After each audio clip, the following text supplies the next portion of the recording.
আসমান আর জমিনটা কিন্তু একটা সময় একত্রিত অবস্থায় ছিল, সেটাকে আল্লাহ রাব্বুল আলামিন পৃথক করে দিলেন একটা বিশাল আঘাত সৃষ্টি করে।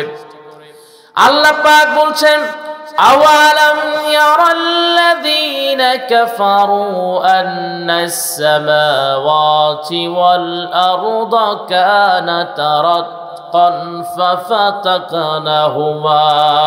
সবাই বলি আল্লাহু আকবার। আল্লাহ পাক বলেন, আসমানের জমিনটা লাগোয়া অবস্থায় ছিল, যখন প্রয়োজন মনে করলাম আমি আল্লাহ পাক বিশাল একটা আঘাত সৃষ্টি করলাম।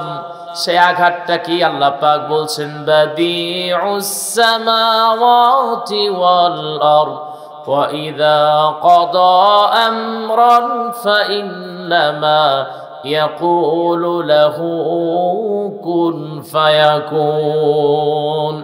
আল্লাহ পাক বলেন, যে বিশাল একটা আঘাত আমি আল্লাহ সৃষ্টি করলাম, সেই শব্দটার নাম হলো কুন। বলার সঙ্গে সঙ্গে আসমান আর জমিনটাকে আল্লাহ পাক পৃথক করে দিলেন। এরপরে আসেন আল্লাহ পাক বলছেন, আল্লাহ পাক বলেন, ও আমার গোলাম, এরপরে আমি তোমাদেরকে পৃথিবীতে প্রেরণ করলাম। পৃথিবীতে প্রেরণ করার পর আল্লাহ পাক বলছেন, তোদেরকে এমন কোন নিয়ামত নাই আমার গোলামেরা সেই নিয়ামতটা তোদের দেই নাই। আল্লাহ পাক বলেন, আলাম নাজআলিল আরদা মিহাদা ওয়াল জিবালা আওতাদা। আল্লাহ পাক বলেন, এই ভূমিটাকে আমি আল্লাহ পাক তোদের জন্য শয্যা স্বরূপ বানিয়ে দিয়েছি গোলাম। এরপরে আমি আল্লাহ রাব্বুল আলামিন পর্বত সমূহকে এগুলোকে পেরেকের মতো তৈরি করেছি। আমার ভাইয়ের, আমার বন্ধুগণ, আল্লাহ পাক বলছেন, বান্দা তোদেরকে আমি একা একা বানাই নাই, তোদের সঙ্গিনীকেও আমি আল্লাহ পাক বানিয়েছি। আল্লাহ পাক বলছেন, ওয়া খালাকনাকুম আজওয়াজা ওয়া জাআলনা নাওমাকুম সুবাতা। আল্লাহ রাব্বুল আলামিন বলেন, তোদেরকে একা একা বানাই নাই, জোড়ায় জোড়ায় আমি আল্লাহ পাক তৈরি করেছি। আমার ভাইয়ের, আমার বন্ধুগণ, এই আয়াতটা যখনই পড়ি, আচ্ছা সবাই বলেন, জোড়ায় জোড়ায় বলতে মেয়ে আর ছেলেকে আল্লাহ পাক মানে স্বামী স্ত্রীর কথা এই জায়গায় আল্লাহ বুঝিয়েছেন, একা বানান নাই, জোড়া বানিয়েছেন প্রত্যেকের। কিন্তু আজ থেকে প্রায় 70-80 বছর আগে একজন বিজ্ঞানী তিনি বললেন, মানুষ নাকি কালের পরিবর্তে বানরটা ছিল, মানুষ ছিল বানর বা শিম্পাঞ্জি। একে একে ধীরে ধীরে ছোট হতে হতে সেখান থেকে রূপান্তর হতে হতে মানুষে হয়েছে। এই যে কথাটা সে বলল, আচ্ছা সবাই বলেন, এটা কি যুক্তিসঙ্গত নাকি যুক্তি ছাড়া কথা? হ্যাঁ, আরে বদমাই, সেটা যদি হবে তাহলে বর্তমানের ছেলে পেলে বানর হয় না কেন? কথা বুঝেন না? তার মানে এরা ভাবতে ভাবতে এমন একটা পর্যায়ে চলে যায়, একটা পর্যায়ে তারা ধর্মান্তরিত হয়ে যায়, তারা নাস্তিক হয়ে যায়, এমনি তারা কাফের। আমার ভাইয়েরা, আমার বন্ধুগণ, অনেকেই প্রশ্ন করে, হুজুর, একটা ছেলে সে যখন মুসলমান ঘরে জন্মগ্রহণ করে, ধারাবাহিকভাবে সে একজন ইমানদার হয়, মুমিন হয়, কিন্তু একজন কাফেরের ঘরে যখন একটা ছেলে জন্মগ্রহণ করে বা মেয়ে জন্মগ্রহণ করে, আসলে কি সে কাফের হয়? আমি বলি না, কারণ আল্লাহর নবী বলেন, কুল্লু মাউলুদিন ইউলাদু আলা ফিতরাতিল ইসলাম। কারণ ইসলাম যখন কোনো সন্তান জন্ম নেয়, প্রকৃতপক্ষে সে ইসলামের উপরেই জন্ম নেয়। জোরে কোন সুবহানাল্লাহ। হোক সে হিন্দুর ঘরে জন্ম, হোক সে খ্রিস্টানের ঘরে জন্ম, সে ইসলামের উপরেই সে জন্মগ্রহণ করে।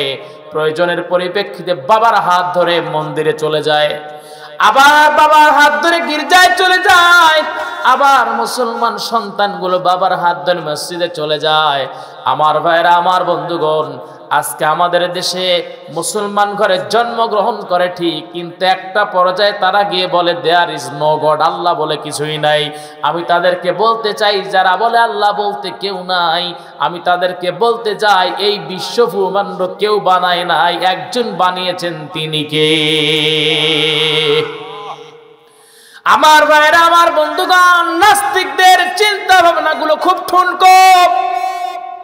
আচ্ছা সবাই বলেন, এমনি এমনি কি মোবাইলটা তৈরি হয়েছে নাকি? এমনি এমনি এই ছোট্ট মোবাইলটা যদি তৈরি না হয়, তাহলে এই বিশাল আসমান, যে আল্লাহ পাক আসমানটাকে সপ্ত স্তর করে বানালেন, এই জমিনের ভিতরে এত কিছু আল্লাহ পাক দান করলেন, তাহলে এগুলো কি এমনি এমনি তৈরি হয়ে যায় নাকি? এমনি এমনি তৈরি হয় না, এর একজন কারিগর আছে। আমরা সেই কারিগরকে চিনি, তিনি হলেন অন্য কেউ নন, আল্লাযীনা ক্বালু রাব্বুনাল্লাহ। তিনি কে? আর একটু জোরে বলেন, তিনি কে? আল্লাহ আমার রব, সেই রবি আমার সব, দমে দমে তনু মনে তারি অনুভব।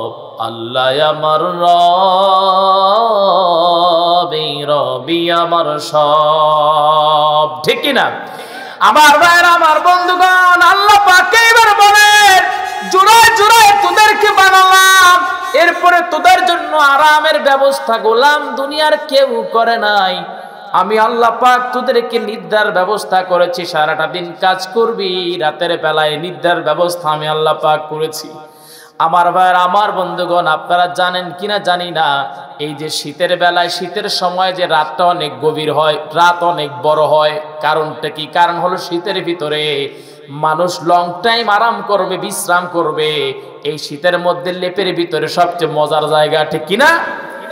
আমরা বুঝি এই ঘুমটা কত বড় নিয়ামত, কারণ আমরা প্রোগ্রাম করি, সারাটা রাত আমাদের জেগে থাকতে হয়, রাস্তাঘাটে চলাফেরা করতে হয়, শারীরিকভাবে দুর্বল হয়ে যায়, মাথার ব্রেনটা দুর্বল হয়ে যায়। এই জন্য অনেক বক্তারা কিন্তু দেখবেন বৃদ্ধ হওয়ার আগেই কিন্তু অনেকেই মারা যায়। তার মানে এই যে রাতের ঘুম, দিনে যতই ঘুম পারেন না কেন, রাতের ঘুমের মতো ঘুম হবে।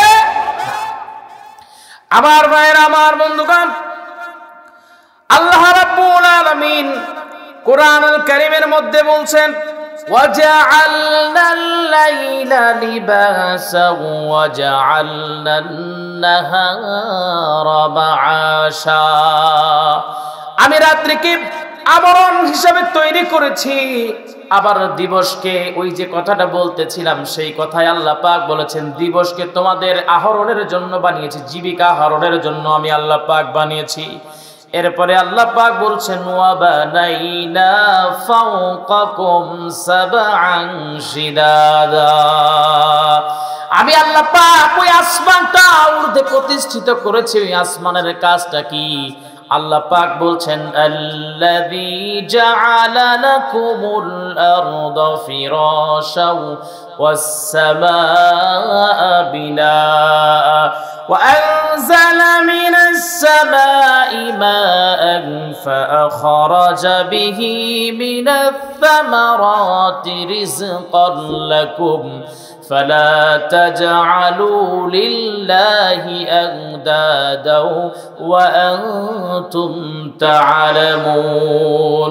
আল্লাহ পাক বলেন, ওই আসমান থেকে পানি বর্ষণ করে এই জমিনের ভিতর থেকে বান্দা তোদের জন্য খাবার কিন্তু কেউ বানায় নাই।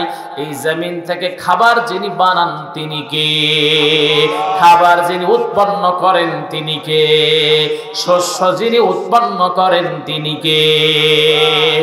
বাস্তব প্রমাণ হলো, আমি মাঝে মাঝে আমার বাড়ির পাশে ধান গাছের যে ধানের যে জমি আছে, সেই জমির পাশে দাঁড়াই, আর যখন ধানটাকে, যখন ধানের বীজটাকে, যখন চারাটাকে যখন মাটির ভিতরে, কাদার ভিতরে পুঁতে দিয়ে আসে, তখন আমি ভাবি, আহারে, একটা ছোট ঠুনকো একটা চারা বীজ, সেটাকে মাটির ভিতরে আপনি ফেলে দিয়ে আসলেন, ধীরে ধীরে সেটাকে শক্তিশালী মজবুত পৃথিবীর কেউ করে নাই, এমনি এমনি হয় নাই।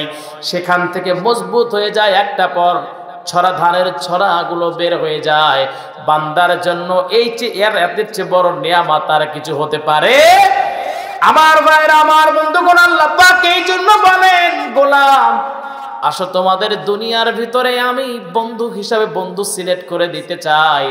ও আমার গোলাম, তোদেরকে এত নিয়ামত আমি আল্লাহ দান করলাম, তাহলে তোদেরকে দরকার, তোদের জন্য প্রকৃত বন্ধুকে। এবার আসেন আসল পয়েন্টে।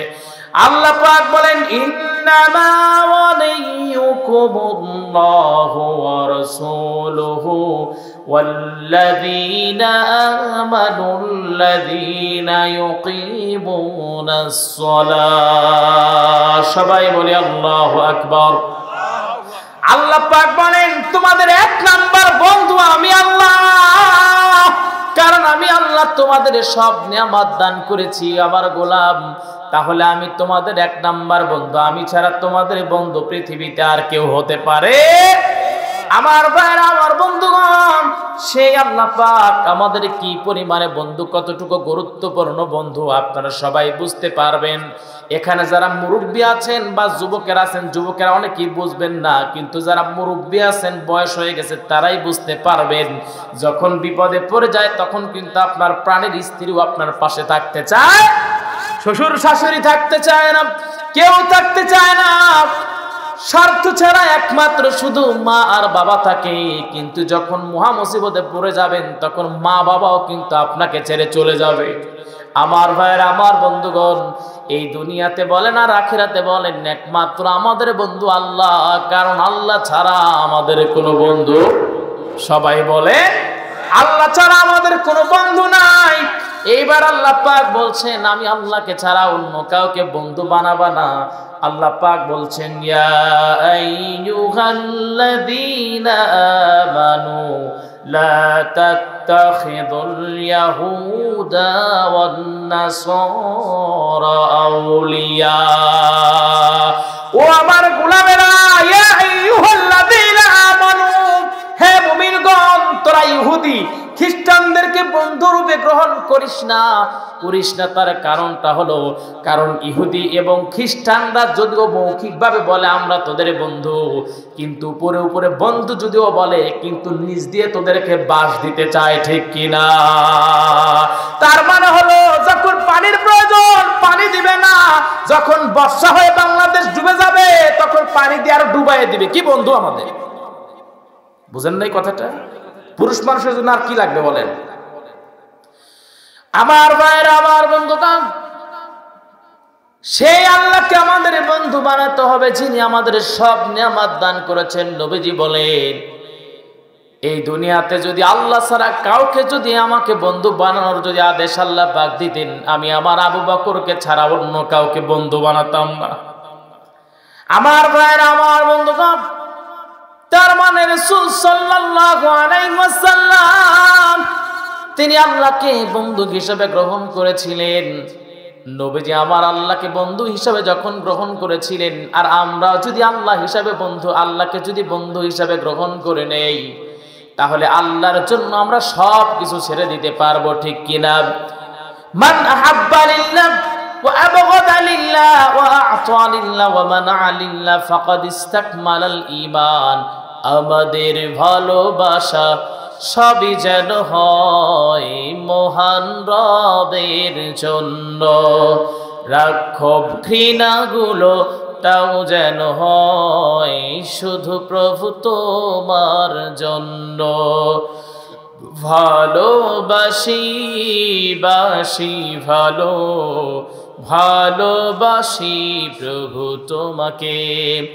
ইয়া হাবিবি ইয়া রাসূলুল্লাহ, হৃদয়ে গেথেছি তোমাকে। মান হাব্বা লিল্লাহ ওয়া আবগাদা লিল্লাহ ওয়া আ'তা লিল্লাহ ওয়া মানআ লিল্লাহ ফাকাদ ইসতাকমালাল ঈমান। সবাই বলি আল্লাহু আকবার। আমার ভাইরা, আমার বন্ধুগণ, সবাই বলবেন, এই দুনিয়াতে আমার আপনার নবীজিরে কাফের বেঈমানেরা কম অফার দেয় নাই, কিন্তু আল্লাহর নবী সাইয়্যিদুল কাউনাইন কাফেরদের অফার গ্রহণ করেন নাই। কাফেরদেরকে বন্ধু হিসেবে নবীজি গ্রহণ করেন নাই। নবীজি যখন 40 বছরে যখন পদার্পণ করলেন, আল্লাহ পাক নবুয়তের দায়িত্ব নবীজিকে দান করলেন।